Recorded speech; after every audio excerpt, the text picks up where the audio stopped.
আজকে আমরা যাব রাজশাহী থেকে আলমডাঙ্গা 716 গর্ভতাক্ষ এক্সপ্রেস ট্রেন। যে ট্রেনটি রাজশাহী থেকে খুলনা, খুলনা থেকে রাজশাহী চলাচল করে। তাই তো আপনাদের মাঝে তুলে ধরবো আজকে ট্রেন ভ্রমণের গল্প।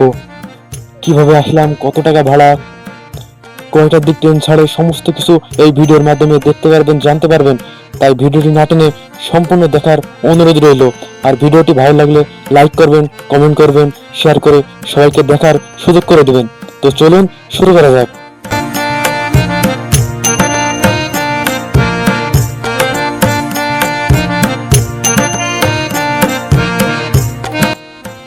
রাজশাহী থেকে স্বাগতম জানাই, আমি এমডি জুলফিকার। আজকে আমরা যাব সেই রাজশাহী থেকে চুয়াডাঙ্গার উদ্দেশ্যে। আমাদের ট্রেনটি 3 নম্বর প্ল্যাটফর্মে দাঁড়াইছে। এর আগের ভিডিওতে আপনারা দেখছেন রাজশাহী কিভাবে আসলাম, লেবুর পিনি কিভাবে বানাই, রাজশাহী সুন্দরতম প্যালেস, পর্যটক কেন্দ্র যেখানে পদ্মার পাড়, আরো দেখিয়েছি কালাই রুটি যেটি রাজশাহী বিখ্যাত। আজকে আপনাদের দেখাবো আমরা ট্রেন জার্নি কিভাবে করলাম।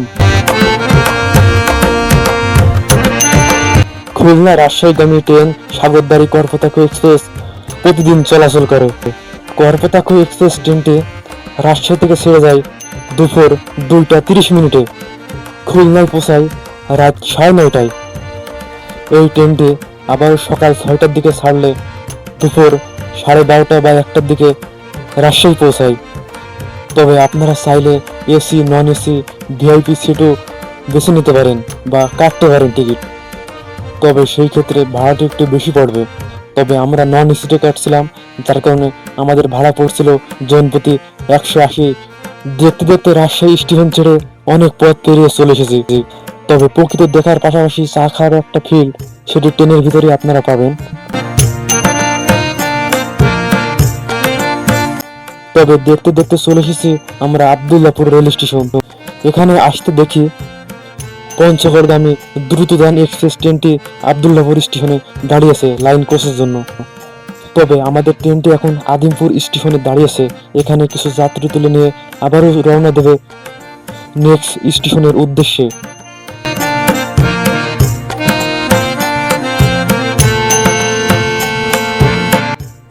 Welcome Ishwardi junction.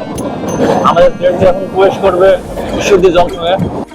তবে অনেক পথ পেরিয়ে আমরা চলে এসেছি ঈশ্বরদী জংশন, যেটি সব থেকে বড় ব্যস্ততম একটি রেল স্টেশন। হয়তো এর আগেও বলেছি এই স্টেশন এত বড় যেখানে প্রতিটা ট্রেন 20 থেকে 30 মিনিট দাঁড়ায়।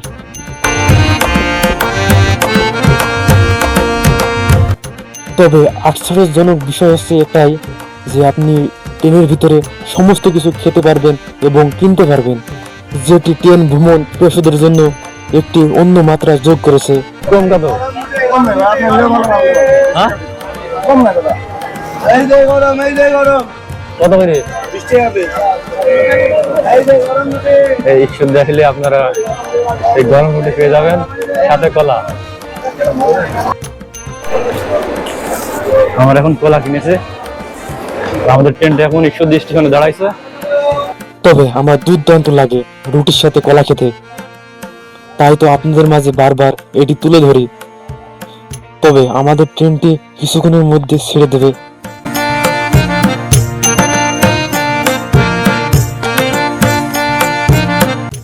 তবে দেখতে দেখতে আমাদের ট্রেনটি ঈশ্বরদী স্টেশন ছেড়ে পাকশি স্টেশনের উদ্দেশ্যে রওনা দিয়েছে।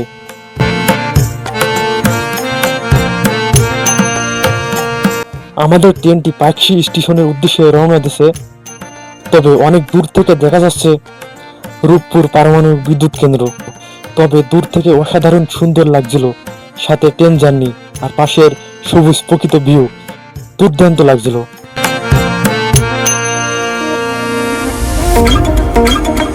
তবে দেখতে দেখতে পাকশি স্টেশন ছেড়ে আমাদের ট্রেনটি হার্ডিং ব্রিজের উদ্দেশ্যে রওনা দিয়েছে।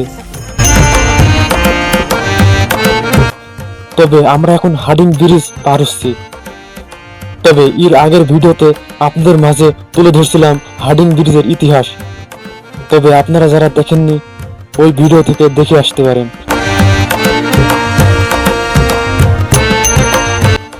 তবে এই হার্ডিং ব্রিজে বয়স প্রায় 111 বছর হতে চলল।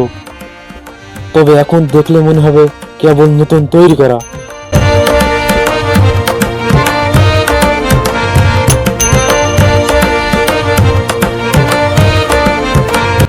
দেখতে দেখতে আমরা হার্ডিং ব্রিজ পার হয়ে গেলাম। তবে এর পরবর্তী স্টেশন ভেড়ামারা স্টেশন। হয়তো ভেড়ামারা স্টেশনে 5 মিনিট মতন দাঁড়াবে, তারপরে নেক্সট স্টেশনে ছেড়ে দেবে।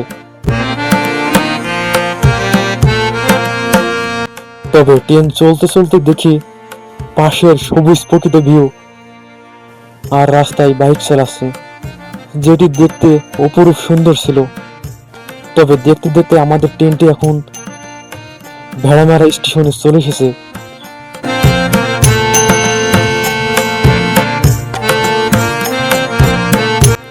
তবে আমাদের ট্রেনটি আবারও ছুটতে শুরু করেছে নেক্সট স্টেশনের উদ্দেশ্যে। তবে পাশের সবুজ প্রকৃত ভিউটা ছিল দুর্দান্ত, দেখার মতন।